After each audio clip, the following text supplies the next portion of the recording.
Good morning বন্ধুরা, কেমন আছেন সবাই? আশা করি সবাই ভালো আছেন এবং সুস্থ আছেন। আমি মাধু, আপনাদের সবাইকে মাধুর আর একটি নতুন ব্লগে অনেক অনেক স্বাগত জানাই। আর আজকের ভিডিওটি আমি এখান থেকে স্টার্ট করলাম। আই হোপ আজকের ভিডিওটি আপনাদের কাছে একটু হলেও ভালো লাগবে।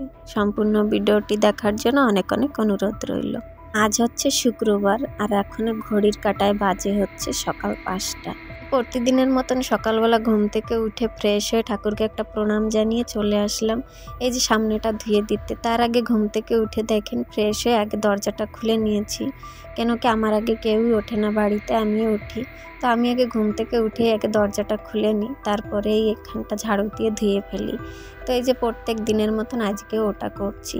আর কদিন ধরে না বিকালবেলা একটু ঝড় বৃষ্টি হচ্ছে, বৃষ্টি হোক না হোক ঝড়টা হচ্ছে, তার জন্য তো সকালবেলা একটু পরিষ্কার করতে গেলে সময় লাগে। সাথে আজকে যদি আমার এই ভিডিওতে কোনো নতুন বন্ধু থেকে থাকেন বা ভিডিওর কোনো অংশ আপনাদের কাছে একটু হলেও ভালো লাগে, তো প্লিজ আমার চ্যানেলটাকে সাবস্ক্রাইব করে দিয়ে আমার পাশে থাকবেন।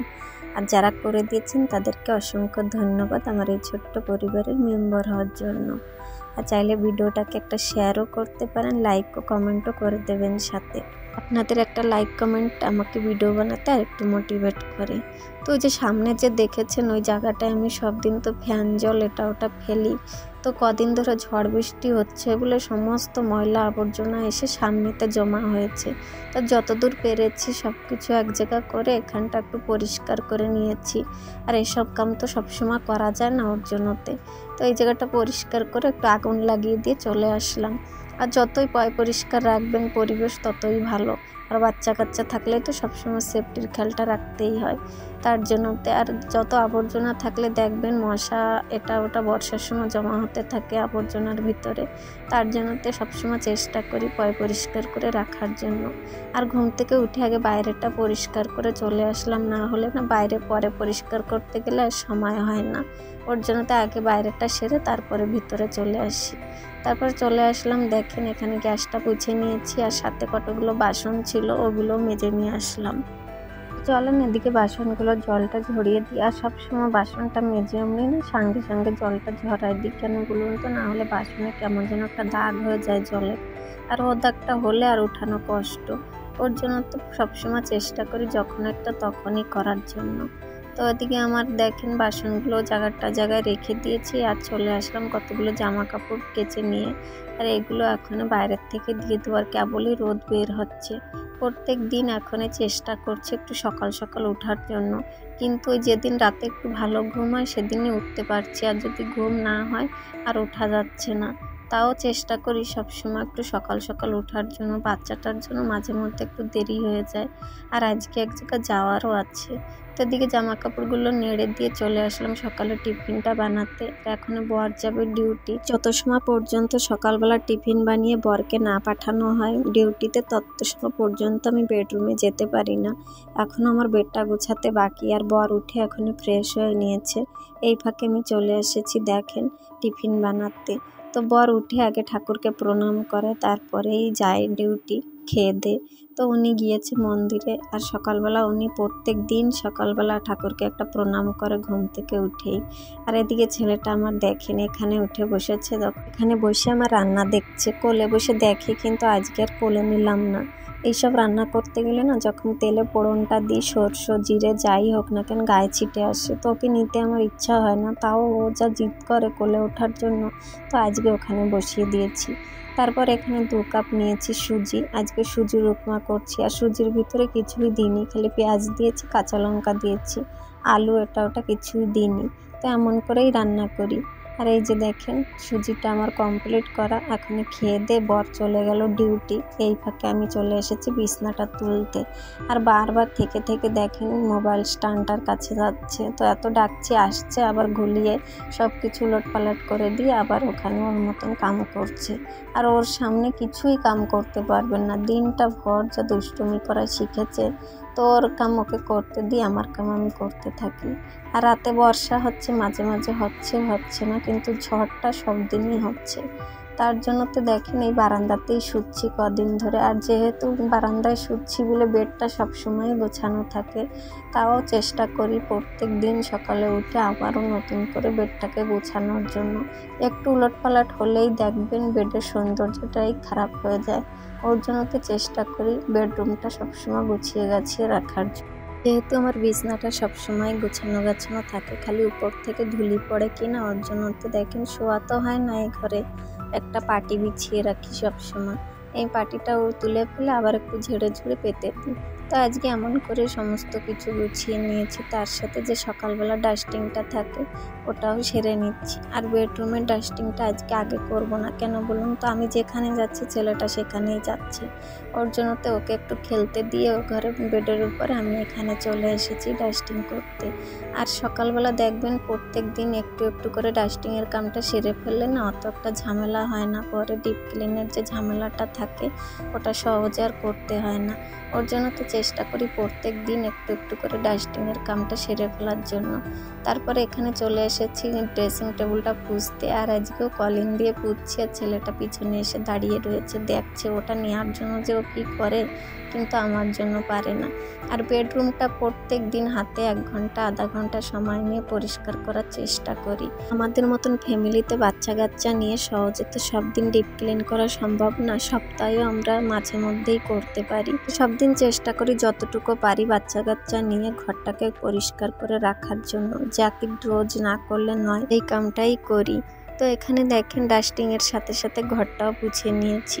আর কাল না ঘরটা পুছিনি, আর অনেক দিনই হয়েছে, 2-3 দিন হয়ে গিয়েছে ঘরটা পোছা হয় না। আর যেহেতু ঝড় বৃষ্টি হচ্ছে বিকালে বিকালে, তো সব দিন একটু একটু করে পোছার জন্য চেষ্টা করি, কিন্তু হয়ে ওঠে না। ওই বেলা পর্যন্ত শুয়ে থাকে, কোন দিন রান্নাঘরটা পুছি তো কোন দিন ঠাকুর ঘরটা পোছা হচ্ছে, সব ঘর একসাথে পোছা হচ্ছিল না। ওর জন্য তো আজকে সব ঘরগুলো পুছে নিয়েছি। আজকে পুজো দেওয়ার সময় ও ঘর দুটো পুছে নিয়েছি, তার সাথে বারান্দাটা আর বেডরুমটা রয়ে গিয়েছিল, ওটা এখনই পুছে নিচ্ছি। আর বর যদি বাড়িতে যায় তারপরে আমি ধীরে সুস্থে কামগুলো করতে পারি, উনি না যাওয়া পর্যন্ত না আমার কিছুই কাম করা হয় না, সব কিছু এমন ফেলানো থাকে লাগে। আর সবথেকে বড় টেনশন থাকে যে বেডটা কখন তুলবো। বেডটা আমার যদি গোছানো থাকে আর কিছুই দরকার হয় না, মনে হয় কাম আমি অর্ধেক সেরে নিয়েছি। তার সাথে এখানে একটু দেখেন কোনটা গুছিয়ে রাখবেন, সব কিছুই উলটপালট। বাচ্চা কাচ্চার সংসার এমনই থাকে। এই যে দেখেন একা দুষ্টমি করছে কেমন করে। তো দেখেন আমার ছেলেটা পুরো খেলারটা সারা ঘর করেছে, দেখেছেন? সারাদিন ও খালি আলোতে থাকবে, দেখেন। আর এই যে সেই ঘরটা এত গরম, এই ঘরের ভিতরে এখন খেলতে দিই না। তো এই যে কেবল স্নান করে এসেছে, দেখেন কিছু এখনো তেল লাগানো হয়নি, কিছু হয়নি, খেলছে বসে। চলেন, আরো দিনে প্রচুর কাম রয়েছে, করতে হবে সব একটা একটা করে। তারপর আজকে দুপুরে দেখেন রাতের তরকারি রয়েছিল, মাইটে আলুর তরকারি, ওটা রান্না করেছি। আজকে এক জায়গায় যাওয়ারও আছে, ওর জন্য তো রান্নার চাপটা রাখলাম না, নিরামিষ তরকারিটাই রান্না করে যাব। এখানে রান্না তুলে দিয়েছি, কুমড়ো আলু আর কলা দিয়ে তরকারি রান্না করছি। যেহেতু বর একা থাকবে বাড়িতে, আর আমি যাচ্ছি বাবাকে দেখতে, উনি যাবে কাল। তো আজকে আমি যাচ্ছি, উনি কাল এসেছে, বাবাকে নিয়ে মেডিকেল থেকে এসেছে বাড়িতে। তো ওনাকে দেখতে না গেলে হয়, তো ওর জন্য তো দেখতে যাব বলে দেখেন আমি আর ছেলেটাই যাব। এখানে সকাল সকাল দুপুরে রান্নাটাও সেরে ফেলছি, আর নিরামিষ তরকারি রান্না করছি, বেশি কিছু রান্না করিনি। আর বর এসে গিয়েছে খাওয়ার জন্য, তা ওনাকে রাতের তরকারি দিয়ে দিয়েছি, আমিও খাবো, ফ্রিজে রেখে দিয়েছিলাম, গরম করে দিয়েছি খেতে। আর আমি যে এখনই তরকারিটা রান্না করছি ওটা উনি রাতে খাবে, উনি একা থাকবে, তো ওনার জন্য একার জন্য রান্না করছি।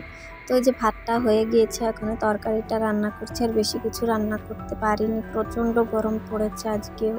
রাতে একটু একটু বৃষ্টি হচ্ছে, আর সারাটা দিন গরম পড়ছে। আর এদিকে ছেলেটাকে খাওয়ানোর জন্য নিয়ে এসেছি যা রান্না করেছি ওটা।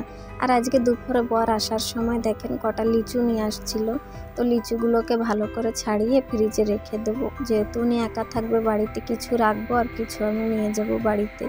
তো যাচ্ছি যখন বাচ্চাটাও খাবে, ওদের ওখানেও পাওয়া যায়, কিন্তু এত থাকবো না আমরা, নষ্ট হয়ে যাবে, ওর জন্য তো সাথে নিয়ে যাব কটা।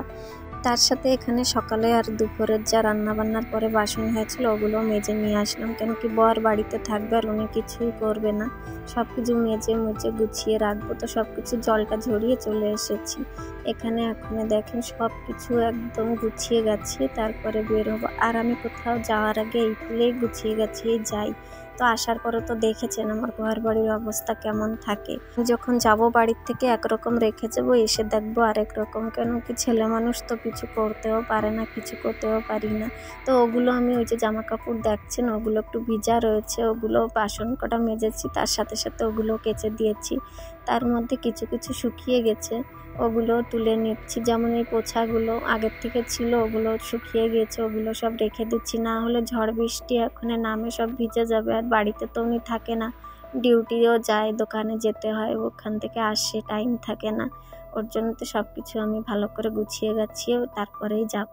তার সাথে এখানে জামা কাপড়গুলো একবারে ভাজিয়ে নিয়ে যাচ্ছি ঘরের ভিতরে, আর ওগুলো বরকে বলে যাব, উনি পরে তুলে রাখবে। তো চলেন এখন রেডি হয়ে তারপরে বের হব। আর এখন বাজে হচ্ছে 4টে, আর আমি আর ছেলে যে যাচ্ছি, আমাদেরকে গাড়িতে তুলে দিয়েছে, আমরা এখন যাব, ওখান থেকে ভাই এসে নিয়ে যাবে। তো দুদিন অন্তর অন্তরই যাওয়া লাগছে এখন বাবার বাড়িতে। বাবার শরীরটা প্রচণ্ড খারাপ, না দেখলে আপনারা বিশ্বাসই করবেন না। ওনাকে একাকে উঠাতে হয়, হাঁটাতে হয়, খাওয়াতে হয়, সবই করাতে হয় মাকে। তো ওনারও শরীরটা খারাপ, ওনার পিছনে খেটে খেটে একজন মানুষ যদি আরেকজনের উপরে নির্ভর হয়ে যায় তাহলে কি অবস্থা হয় বলুন তো। তো এই যে দেখেন এখান থেকে চলে আসলাম বাড়িতে, আর এসে না কিছুই ইচ্ছা হলো না বাবার এমন অবস্থা দেখে। তারপর অনেক সময় পর একটু রেস্ট নিয়ে এই যে ছেলেটা দেখেন ওর দাদুর পায়ে তেল ডলে দিচ্ছে কেমন করে, এটা দেখে অনেকই কষ্ট লাগছিল।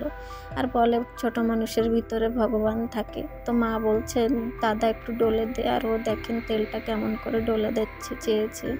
তো ওকে দিয়ে এমন করে তেল ডলানো হচ্ছে। আর ভিডিওটা আমি বেশি বড় করতে পারলাম না। ভালো মানুষটা কি অবস্থা হয়েছে, এখন আরেকজনের উপরে নির্ভর হয়ে গিয়েছে। মাঝে মধ্যে না এই ব্যথাটার জন্য বাবা এত পরিমাণে কাঁদছে, কেউকে বোঝাতেও পারছে না, আর আমরা বুঝতেও পারছি না। যে বলে না যার খা তারই ব্যথা, তো ওই আর কি এখানে পড়া তেল ডলে দেওয়া হচ্ছে, পায়ে মালিশ করছে মা, আর ডাক্তার বলেছে সব দিন মালিশ করতে। আজকের ভিডিওটি আমি এখানেই রাখলাম, আশা করছি ভালো লেগেছে।